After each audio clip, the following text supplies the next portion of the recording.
Hey there. Hey. I'm Rod Bergeron here with you. I'm at Peters Woods again today, and I'm continuing my field studies of Peters Woods, and I'm continuing to look for interesting subjects.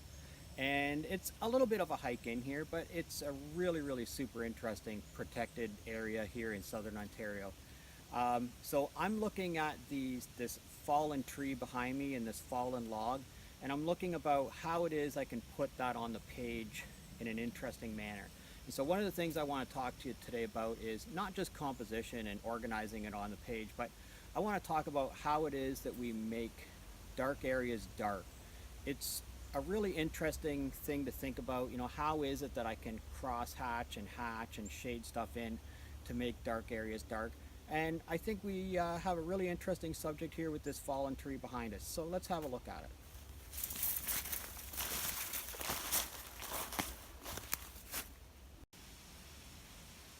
So if we have a look at this tree, you can see over here on this side, I mean, this is the area right here that's broken off. And then the tree lays on the ground, goes across like this. This is all down here. This is all dry riverbed. But of course, it's covered up with all the leaves this time of year.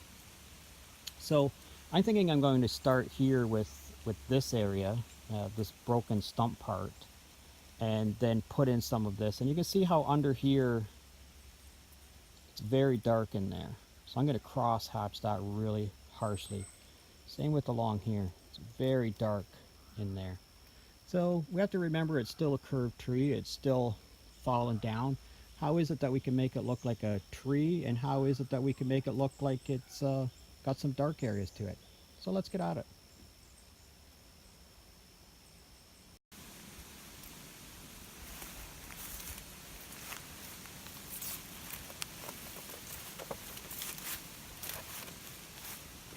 Okay, so one of the things I want you to take into consideration is if you're doing field studies, you're outside.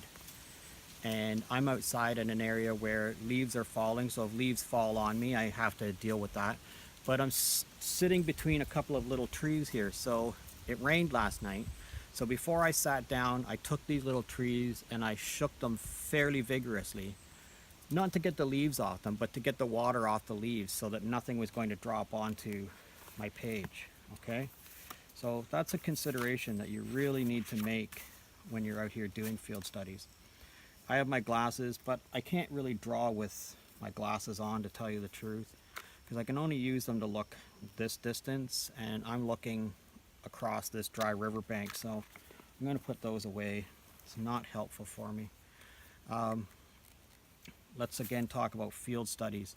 This is just a study, so this is just looking at how is it I'm going to get this on the page so that at a later time when I'm doing a finished drawing, it'll be of some use to me.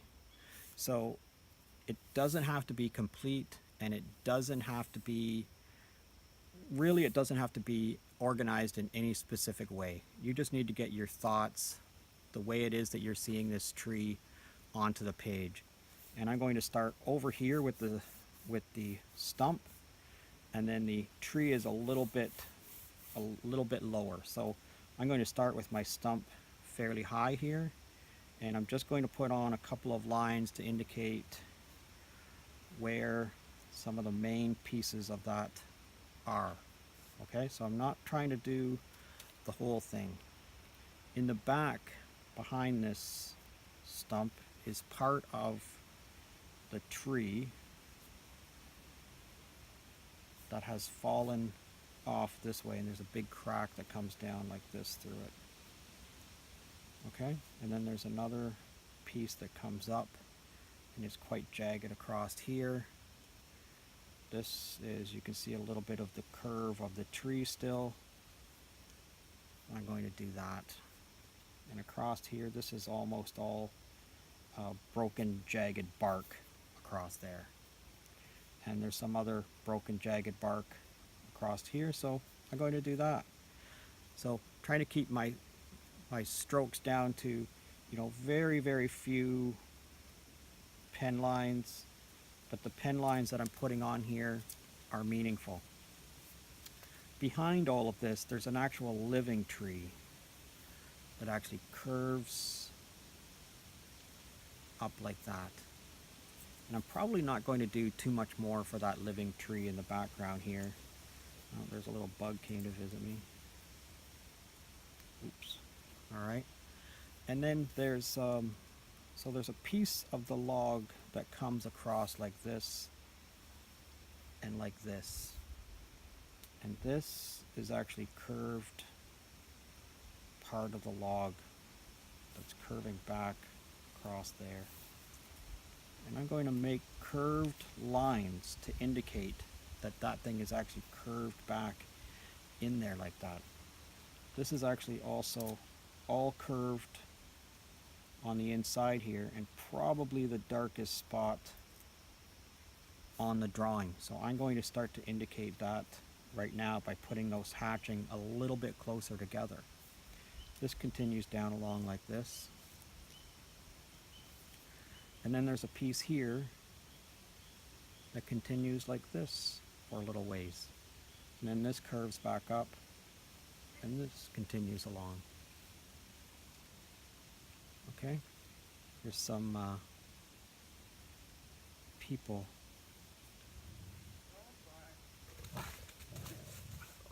He's not hiding, maybe. Not on purpose, anyway. Hello.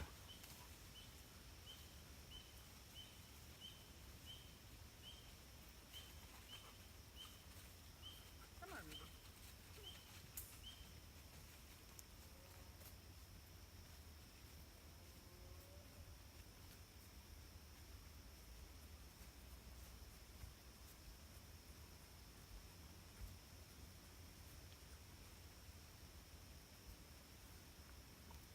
You're always going to run into people when you're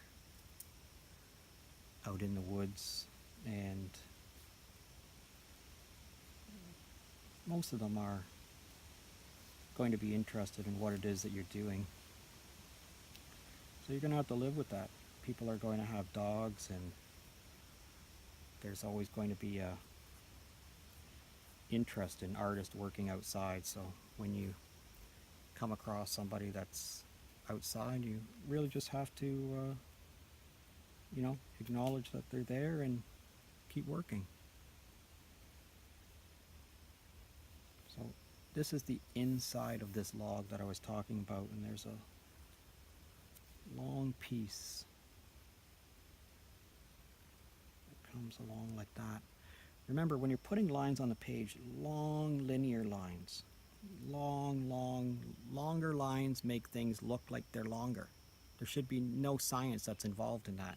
But if you want to make things look like they're short and curved, short curved lines. If you want to make things look long and linear, long linear lines.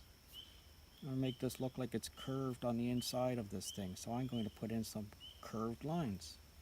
I want to make this look like it's curved on the inside of this, so again, I need some more long linear lines here, for this is a broken piece that's sort of in the background there.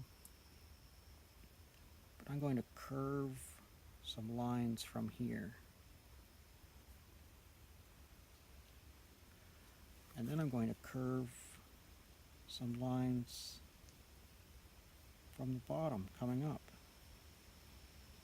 Curved hatching will always make things look like it's curved.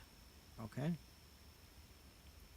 going to put in some more hatching across here, because this is a little bit, it's wet actually, this across here, but I don't have a way to make it look wet today.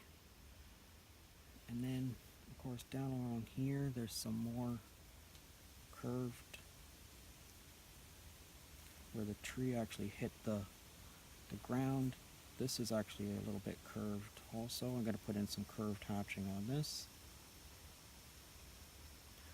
This area in here is actually filled full of leaves, and I'm going to indicate this pile of leaves in here just by putting in some irregular shapes. Most of these leaves are dead and dying, dried up, so I'm just going to indicate them with some sort of irregular little crunchy little bits on the ground. Okay. here.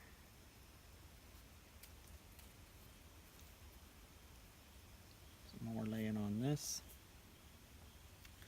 Right, this is a very dark stain across here. So one of the ways that I'm going to indicate that is I'm going to make very long linear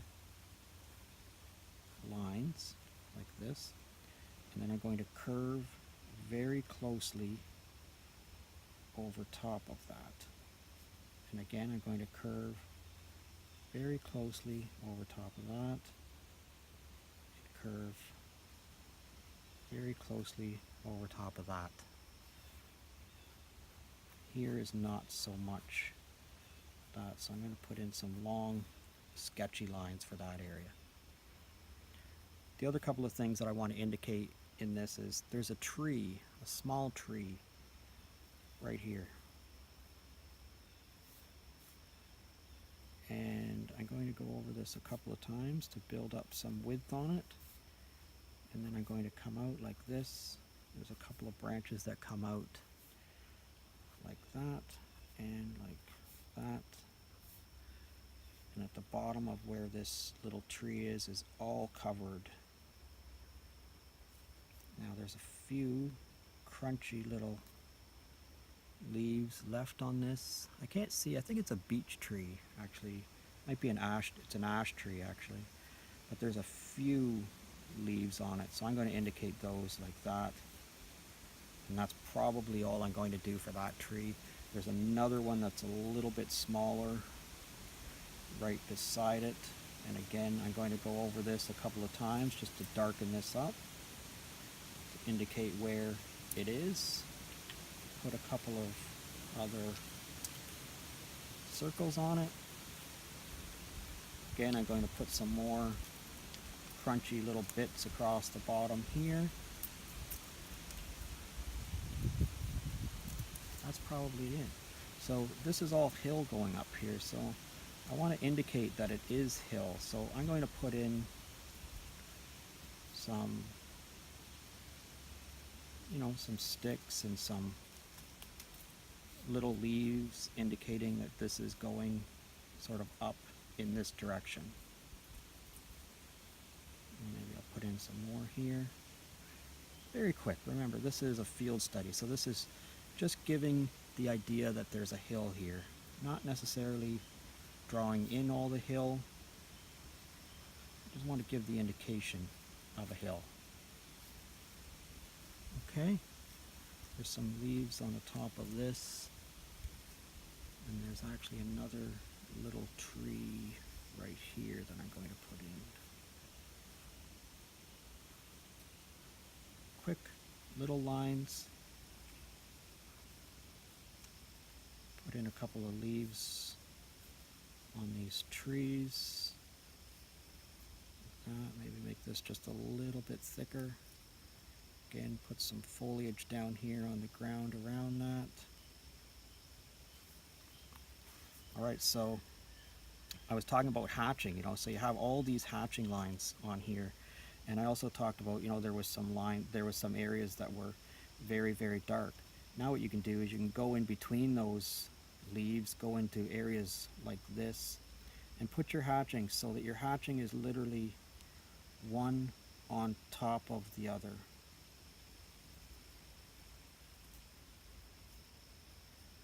They don't all have to be going in the same direction either. The more you vary it, the more variation it's going to look like in your drawing.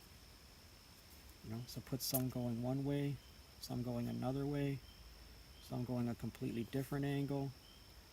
Lots of little ones in there. Just experiment with the idea of hatching and how it can build up darkness.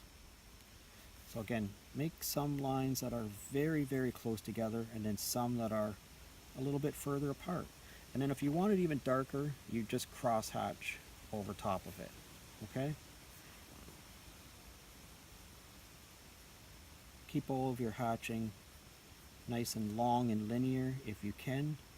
And in places where it doesn't work being long and linear, put short little ones in there. Alright, I think that's it for this field study. So if you learned anything, please give me a thumbs up. If you got a question or a comment, I'd love to hear from you. I really want to know what it is that you guys are working on, or if you're having any problems with field studies, I'd love to know about those too. If you are currently a subscriber, I thank you very much. And if you're not currently a subscriber, please consider subscribing to my channel.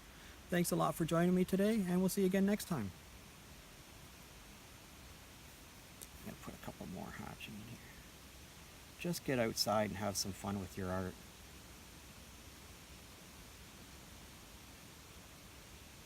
Or just get outside. Come out here to Peter's Woods. It's a super, super cool place to come. Another good thing about Peter's Woods is it's free. Free. Yep, it's great.